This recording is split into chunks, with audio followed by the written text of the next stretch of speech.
কোনো রকম ঝামেলা ছাড়াই ছানা সন্দেশের রেসিপি নিয়ে আসলাম। আর খুবই মজা, খেলে বুঝবেন মনে হবে যে দোকানের ছানা সন্দেশ খাচ্ছি। আর এই রেসিপিটা কিন্তু একবার হলেও ট্রাই করবেন। আমি কিন্তু আমার এই চুলাটি লেপে রেখে দিচ্ছি, কারণ আমি নেক্সট টাইমে যখন ভিডিও করব, যখন আমি এই চুলাতে রান্না করব, তখন যাতে আমার আর কষ্ট না হয়। অনেকে বলে ফেসবুক ইউটিউবে ভিডিও করা এটা নাকি অনেক সহজ, কিন্তু না, এতটা সহজ না। আমরা যারা ভিডিও করি তারাই জানি কতটা কষ্ট। বিশেষ করে রান্নার ভিডিওগুলো কিন্তু অনেক কষ্ট, একমাত্র আমরাই জানি যারা রান্নার ভিডিও করি। কারণ আমাদের আগে পরে সব কিছু ধুয়ে ধায়ে মুছে সব কিছু তারপরে রেডি করে এখানে রান্না করতে হয়, ভিডিও করতে হয়, ভিডিও তৈরি করতে হয়, সেই ভিডিওগুলো এডিট করতে হয়, এডিট করে তারপরে আবার ভয়েস দিতে হয়, সেই ভিডিও আবার সুন্দর মতো গুছিয়ে তারপর আবার আপলোড দিতে হয়। আর আপনাদের কাছে একটি অনুরোধ, অবশ্যই সবাই আমার চ্যানেলটি একটি সাবস্ক্রাইব করে তারপর আমার পেজটিতে একটি ফলো দিবেন এবং অবশ্যই লাইক দিয়ে তারপর কমেন্ট করবেন যদি ভালো লাগে। তারপরে এখানে আমি দুধগুলো ভিনিগার বা লেবুর রস দিয়ে, যে কোনো কিছু দিয়ে আপনারা দুধগুলো আঁচ দিয়ে এভাবে ছানা তৈরি করতে পারেন। তারপর আমি গরম গরম অবস্থায় ঢেলে দিচ্ছি। একটা পাতলা ওড়না নিয়েছিলাম, আমার কাছে সাদা ওড়না নেই, পাতলা, তো আমি এটাতেই নিয়েছি, এটাতেই সুন্দর মতো হয়েছে। তারপর আমি ঠান্ডা পানি দিয়ে আবার এটা ঠান্ডা করে সুন্দর মতো ধুয়ে দিব, যাতে এটার আলগা কোনো গন্ধ না থাকে। আপনারা এভাবে ছানা সন্দেশ একবার হলেও ট্রাই করবেন, ভীষণ ভালো লাগবে, অনেক মজা লাগবে।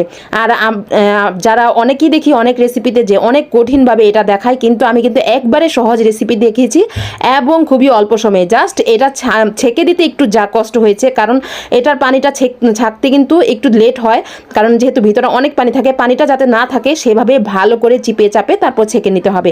তারপর এতে দেখেন সুন্দর মতো একটা ডো হয়ে গেছে। এটা ভালো করে এখন মেখে নিব, যত ভালো করে মেখে নেওয়া যায় ততই ভালো। এভাবে কিন্তু অনেক সময় দেখা যায় মিষ্টিও তৈরি করা যায়। তারপর আমি চিনি দিয়ে ভালো করে এখন মেখে নিচ্ছি। আর আমি খুবই সুন্দর মতো মেখে নিয়েছি। আপনারাও সুন্দরভাবে এভাবে ভালো করে অনেকক্ষণ মেখে নেবেন, তাহলে ভালো লাগবে। এই ছানাটা পারফেক্ট, ছানা সন্দেশটা পারফেক্ট হবে। তারপর আমি যেই ডিশটাতে নিব সেখানে আমি ট্রে নিয়েছি, এটা পেয়েছি এটাতেই নিয়েছি। আপনারা চাইলে যে যেমন ইচ্ছা তেমন নিতে পারেন। সেটাতে আমি ঘিটা মালিশ করে দিয়েছি।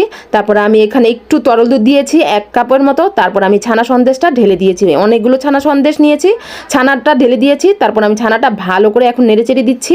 তারপর আমি একটু 1 চিমটি লবণ দিয়েছি, না চাইলে নাও দিতে পারেন, সমস্যা নাই। তারপরে আমি এক এক করে 10 টাকা দামের যে একটা গুঁড়া দুধের প্যাকেট থাকে না, সেটা আমি 2 প্যাকেট দিয়েছি, জাস্ট 20 টাকা খরচ। অনেকে আছে যে কনডেন্স মিল্ক ইউজ করে, কনডেন্স মিল্কটা কিন্তু আমি একদমই দিইনি। কনডেন্স মিল্কটা না দিয়েও আমারটা যে এত পারফেক্ট হয়েছে, এত মজা হয়েছে, মানে আমরা যারা খেয়েছি তারাই বলবো। মানে আমি কিন্তু শেষে কিন্তু একেবারেই মানে খুবই কম পেয়েছি, কি বলবো। ওই যে বলে না যে রান্না করে সে কিন্তু এমনই, সে শেষেই একটু কমই পায়। মজার আসলে ঠেলায় সবাই অনেকগুলো খেয়ে ফেলেছে, খুবই মজা হয়েছে। আমার ভাইটা বিশেষ করে অনেকগুলো খেয়েছে, এত মজা হয়েছে, ফ্রিজে রেখেছিলাম। তারপরে এভাবে আমি সব কিছু, আমার বোন এসে একটু হেল্প করলো, আমি ভিডিও করেছিলাম। আমাদের কিন্তু সন্ধ্যা হয়ে গিয়েছিল এটা বানাতে বানাতে। ওইভাবে আমি সুন্দর মতো সব কিছু সেট করে দিয়েছি, এই যে দেখেন।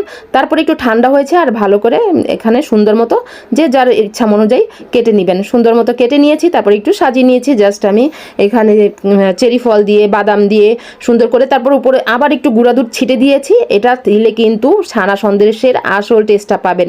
তো কেমন হয়েছে আজকের রেসিপিটি অবশ্যই কমেন্ট করে জানাবেন, এবং সবাই একবার হলে ট্রাই করবেন। সবাই ভালো থাকবেন, সুস্থ থাকবেন, স্বপ্নের পথে পাশে থাকবেন, আর আমাকে সবসময় সাপোর্ট করবেন। অবশ্যই কমেন্ট করে জানাবেন কেমন হয়েছে, আর আমার জন্য দোয়া করবেন আমি যাতে অনেকটাই এগিয়ে যেতে পারি এবং সুন্দর সুন্দর রেসিপি নিয়ে আসতে পারি আপনাদের সামনে। আল্লাহ হাফেজ।